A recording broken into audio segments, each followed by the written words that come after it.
You know, they say every house has its noises. The sigh of the furnace kicking on, the creak of old wood settling in the night. For the first 6 months in our new place, that's all they were. Noises. My wife, Sarah, she'd laugh at me when I'd jump at a particularly loud crack from the attic. "It's just the house talking," she'd say. "It's over 100 years old." It's earned the right to complain. I love that house. Still do, in a way. It was a Victorian place on the edge of a small town in upstate New York, the kind of town you see on postcards in the fall. We got it for a song because it needed work, and because the previous owners were motivated to sell. The first thing that was off wasn't even a thing. It was a smell. Not a bad smell. Not rot or decay. It was the smell of perfume. Old-fashioned perfume. Like lilacs and something else. Something sharp, almost like camphor. It would appear in the upstairs hallway, right between the bedroom and the bathroom. Just a faint trace hanging in the air for a few seconds, then gone. I mentioned it to Sarah. She said she couldn't smell it. She thought I was imagining things, or maybe it was a scented candle from one of the neighbors. Then the noises changed. It started with the floorboards on the second floor. Our bedroom was at the end of the hall. At night, I'd lie awake and listen, and I started to hear footsteps, but not the heavy, dramatic kind you see in movies. These were soft, careful, the gentle creak of a board under a slight weight right outside our door. Then another, and another, a slow, pacing step. 1, 2, 3, pause. Then it would turn around and go back. 1, 2, 3, pause. I'd hold my breath, my heart hammering against my ribs. I'd stare at the thin line of light under the door, waiting for a shadow to block it out. It never did. I'd eventually muster the courage to get up, to yank the door open. The hallway was always empty, just the moonlight filtering through the window at the far end. I bought a digital voice recorder, the kind journalists use. I told myself I was being rational, gathering evidence. I left it on the hallway floor one night, right where the pacing happened. The next morning I played it back. Hours of silence, the rustle of our sheets, my own snoring. And then, at 3:17 a.m., clear as day, 3 soft, distinct creaks. 1, 2, 3, a long pause, then 3 more, moving away. It was proof. But proof of what? An old house creaks. That's all anyone would say. But I knew. I knew the rhythm of my house. And this was a new rhythm. A deliberate one. The next thing, this is where it gets hard to explain. It was about reflection. The mirror in our bedroom is an old, heavy thing, mounted on the wall opposite the foot of the bed. One morning I was tying my tie, staring at my own tired face. Sarah was still in bed, buried under the comforter, and in the mirror I saw her sit up. I smiled, started to turn around to say good morning, but I stopped. Because in the reflection, she wasn't looking at me. She was staring, blankly, at the headboard, and her posture was all wrong. Her back was too straight, her head was tilted at an angle that just wasn't right. It was like watching a puppet try to imitate a person. "Sarah," I said, my voice quiet. The reflection of her didn't move, but from the bed, the real Sarah mumbled, "5 more minutes, honey," and rolled over. My eyes snapped from the real Sarah, sleeping soundly, to her reflection, which was still sitting upright, staring ahead with empty eyes. A cold dread, thick and oily, poured down my spine. I blinked, hard, and it was gone. The mirror just showed the room, and Sarah asleep in bed. I didn't tell her. What would I say? "Honey, your reflection is staging a coup?" That's when the silence started to feel different. It wasn't an absence of sound anymore.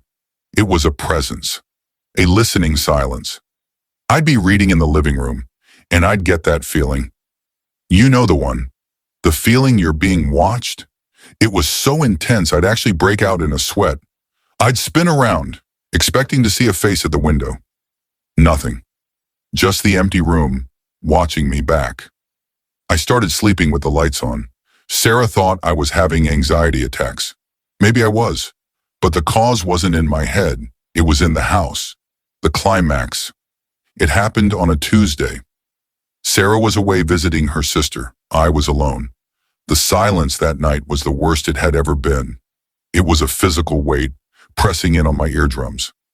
I had the TV on, some mindless game show, just for the noise. But the laughter from the audience sounded tinny and far away, like it was coming from another dimension. I must have fallen asleep on the couch. I was jolted awake by a sound, a new sound. It was coming from the kitchen, a soft, wet, dragging sound, like something heavy, wrapped in a wet towel, being pulled slowly across the linoleum. Scrape, drag, pause. Scrape, drag, pause. My blood went cold. This wasn't a creak. This wasn't the house settling. This was something in the house. I grabbed my phone, my hand shaking so badly I almost dropped it. I didn't call 911. What was I going to say? There's a wet thing in my kitchen. I had to look. I had to know. I crept to the archway that separated the living room from the kitchen. The light was off.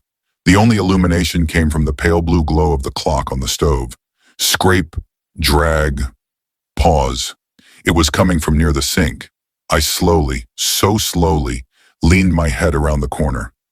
And I saw it.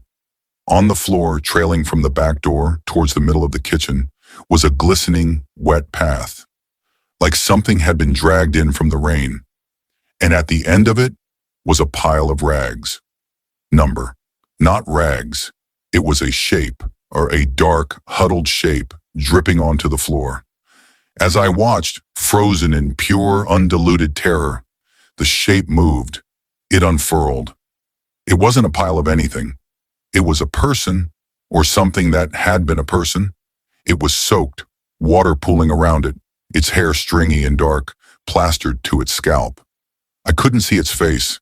It was turned away from me. It began to rise. It didn't push itself up with its arms. It just unfolded. Its joints didn't seem to bend right. It rose to its feet in one lurching, unnatural motion, its back still to me. It was wearing a long, dark, wet dress. And then it spoke. Its voice wasn't a scream. It wasn't a growl.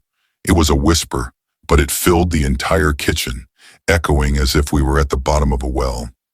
It was the voice of a woman, old and cracked and full of a bottomless sorrow.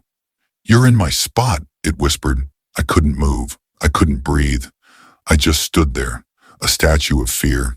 It began to turn its head, slowly, so slowly. It was going to turn and look at me. And in that moment, I knew with a certainty that chilled my very soul that if I saw its face, I would die. Not a physical death, maybe. Something worse. My mind would simply snap. It would be erased. I don't know how I did it. Some primal instinct took over. I slammed my eyes shut. I squeezed them so tight I saw stars. I fumbled backwards, crashing into the wall, stumbling into the living room. I didn't open my eyes.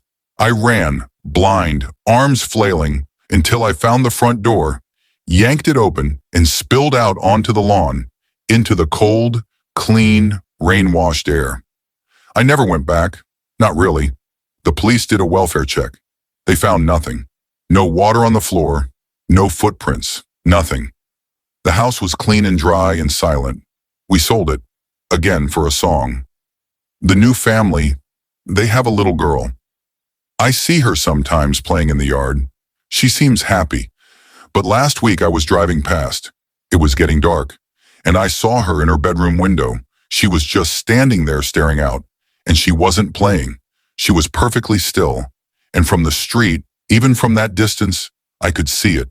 Her head was tilted at an angle that just wasn't right. Slow, deep sigh. The heartbeat sound returns, slightly louder now. The rational part of my brain tells me it was stress, sleep paralysis, a waking dream. My mind conjuring something from the history of an old house. But the other part of me, the part that wakes up in a cold sweat, that part knows the truth.